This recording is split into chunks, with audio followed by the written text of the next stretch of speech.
It's a little surprising, actually, when you look at what's really going on in genetics. You find that, by and large, patients, consumers, all of us, are much more knowledgeable about genetics and risk of disease than our own clinicians. There was a study done both in the Netherlands and the United States where they looked at primary care providers to see what percentage of them had ordered a test for genetic-based cancer in the prior year.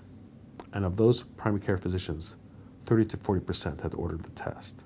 And when they then examined what was the highest predictive event of the physicians ordering the test, it was not how well they had been educated, it was not how old they were, it was not whether they had obtained a family history of cancer from the patient, it was the patients asking for the test based on having typically Googled their disease or family history and seeing that there was a genetic test available.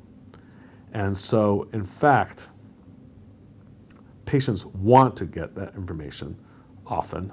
The healthcare system often doesn't know what to tell them.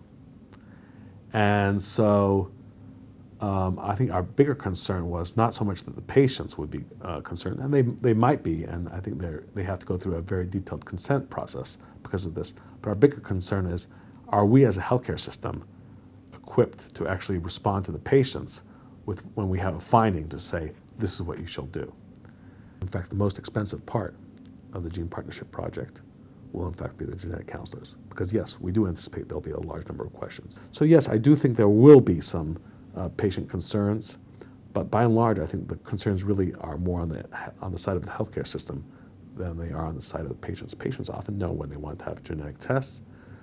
They're often highly motivated to participate in genetic studies, especially if they have a family member who is stricken by one of those variants. And so I think we have to be very careful at not undervaluing or underestimating the eagerness of patients to actually move medicine forward.